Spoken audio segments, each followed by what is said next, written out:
Hello നമസ്കാരം. ഞാൻ സൈനുൽ ആബിദ് വെന്നിയൂർ. ഈ മാലിന്യ കൂമ്പാരങ്ങളും അതിനടുത്ത് ഈ ആംബുലൻസും കണ്ടാൽ ഈ ആംബുലൻസ് മാലിന്യം എടുക്കാൻ വന്നതാണെന്ന് ആരെങ്കിലും തോന്നിയാൽ അവരെ കുറ്റം പറയാൻ പറ്റില്ല. കാരണം അത്രയും വൃത്തികെട്ട ഒരു സ്ഥലത്താണ് ഇപ്പോൾ ഞാൻ ആംബുലൻസ് നിർത്തിയിട്ടുള്ളത്. ഞാനിവിടെ വന്നത് ഒരു ഡെഡ് ബോഡി ഏറ്റുവാങ്ങാനാണ്.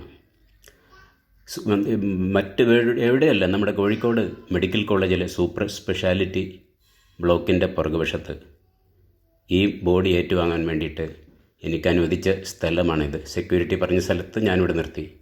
പക്ഷേ ഇവിടെ വന്നിട്ടുള്ള ഈ അവസ്ഥ നിങ്ങളൊന്ന് കണ്ടു നോക്കും.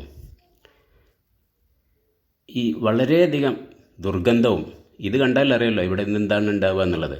ആ ദുർഗന്ധത്തിൻ്റെ, ആ മാലിന്യത്തിൻ്റെ ഇടയിൽ നിൽക്കുന്നുണ്ടല്ലേ ബോഡിയാണത്.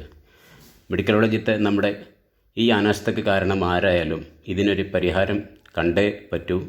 ഇത് എത്തേണ്ടടുത്ത് എത്തിക്കുക. മാലിന്യങ്ങൾ മെഡിക്കൽ കോളേജിലുണ്ടാവും, പക്ഷെ അവിടെ തന്നെ ഈ ബോഡിയും വിട്ടുകൊടുക്കുന്ന സ്ഥലം രണ്ടും കൂടി ഒരുമിച്ച്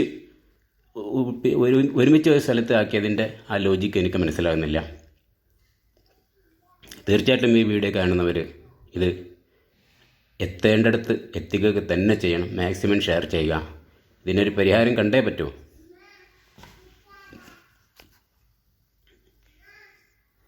ബോഡി കൊണ്ടുവരുന്ന സ്ഥലമാണത്, ശ്രദ്ധിച്ചു നോക്കൂ. എല്ലാ മാലിന്യങ്ങളും, ഫുഡ് മാലിന്യമുണ്ട്, ആശുപത്രി മാലിന്യമുണ്ട്, വൃത്തികെട്ട ജലം അവിടെ കെട്ടിക്കിടപ്പുന്നുണ്ട്.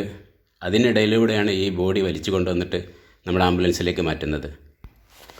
മാലിന്യത്തിനും മൃതദേഹത്തിനും ഒരേ വിലയുള്ളൂ മെഡിക്കൽ കോളേജിലെങ്കിൽ പിന്നെ നമുക്ക് പരാതിയൊന്നുമില്ല കേട്ടോ.